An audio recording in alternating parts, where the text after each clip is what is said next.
You're listening to the Central Indiana Sports Report with your host, Greg Mengelt. Good morning, good afternoon, or good evening. Whenever you're listening to the Central Indiana Sports Report, we are so happy to have you with us. Today is November 30th, 2024. It is a Saturday, so it's another day for the Central Indiana Sports Report. I'm your host, Greg Mengelt, and I love Central Indiana basketball.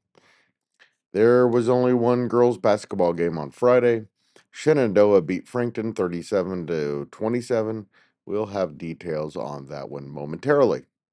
After that, we'll preview Saturday's 6 games with audio from Kokomo head coach Haley Peckinpaugh about the Wildkats' 5-0 start, their NCC opener Saturday against Anderson, and their recent week off. A reminder, we have a girls' basketball scoreboard every day, Tuesday through Sunday every week. We'll also have a boys scoreboard every Tuesday through Sunday with our week in review on Mondays.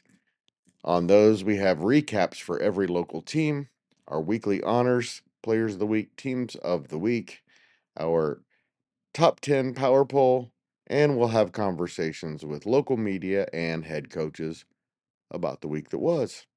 It has been a long week, so let's get right to it. Frankton fell behind Shenandoah 31-12 at halftime before making a 13-1 run in the third quarter to get within 7 points going into the final period. Frankton wasn't able to complete the comeback and fell to 3-3 with a 37-27 home loss to the Raiders.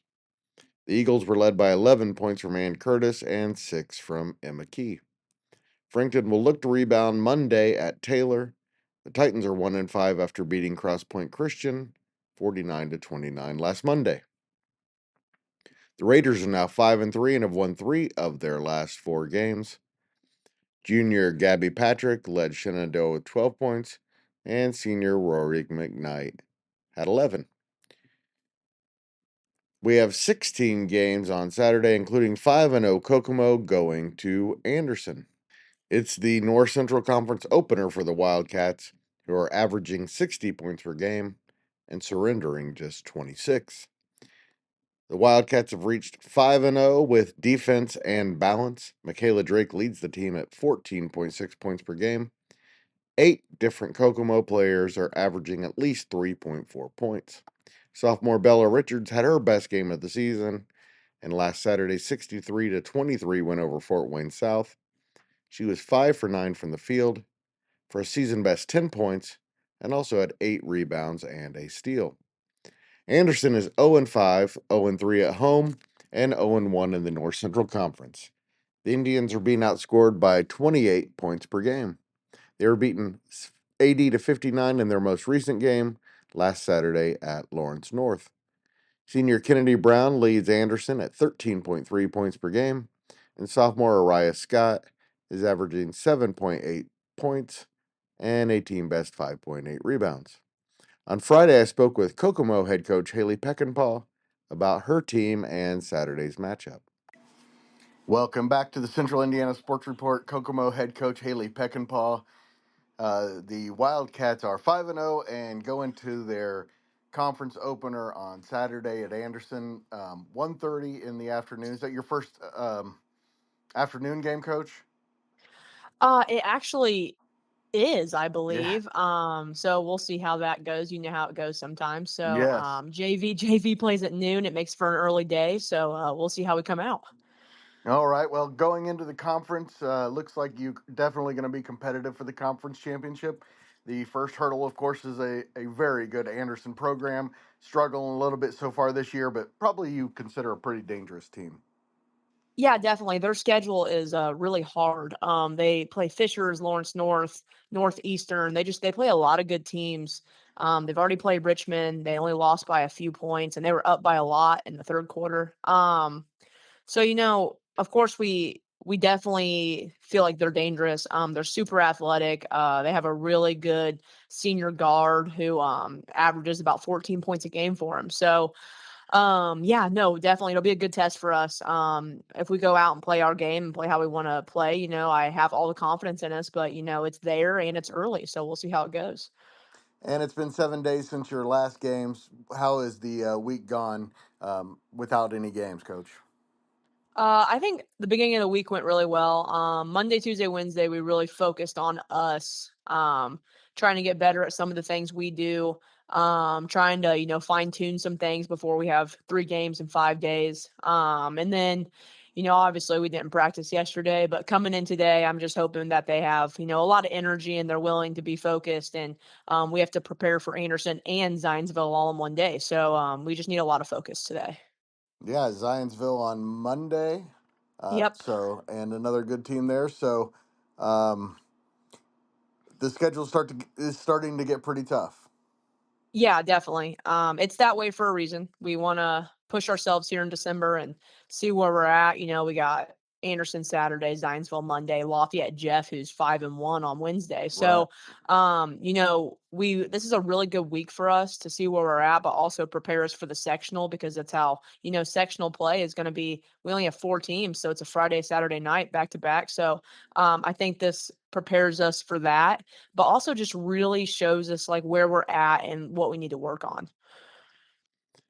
According to the Sagarin ratings, Kokomo is favored to win the game by 18 points.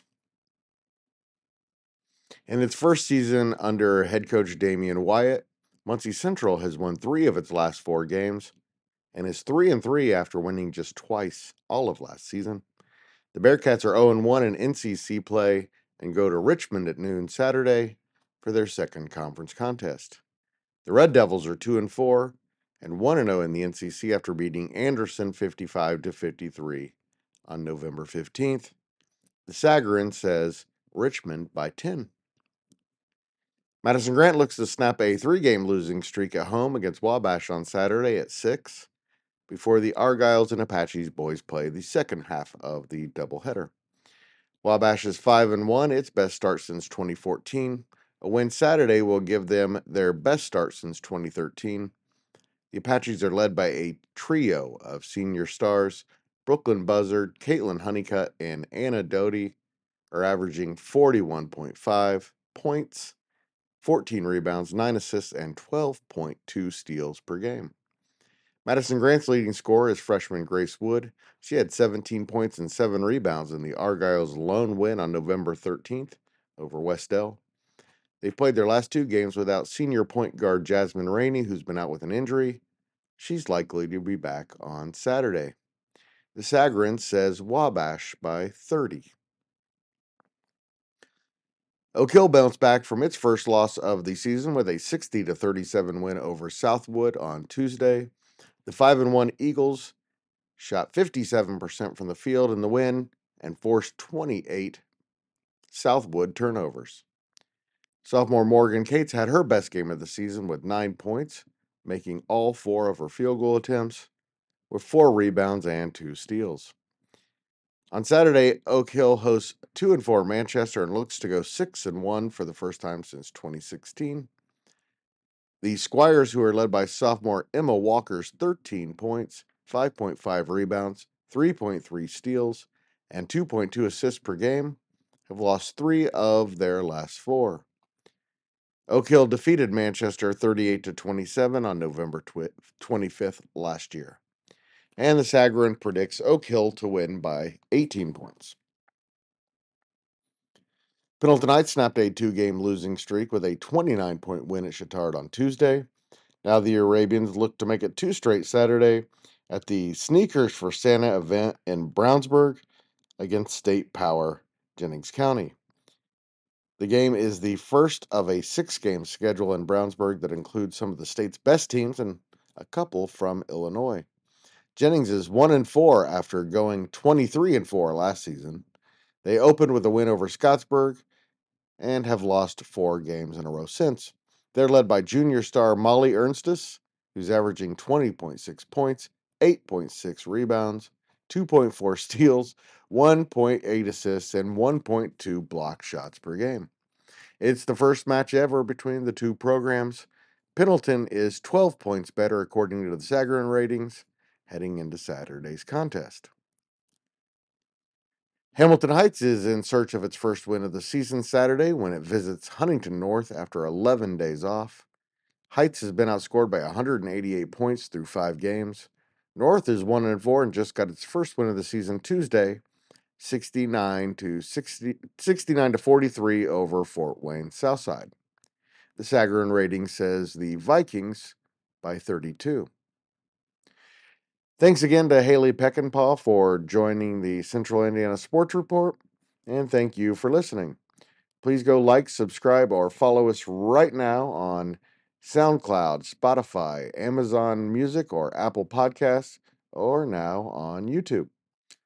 That way, you will not miss a single segment of the Central Indiana Sports Report. Also, there's this friend you've been meaning to tell about the Central Indiana Sports Report because you know that they'll love it. Please let them know right now. Send them a text, give them a call, let them know about the Central Indiana Sports Report. As always, we appreciate you greatly.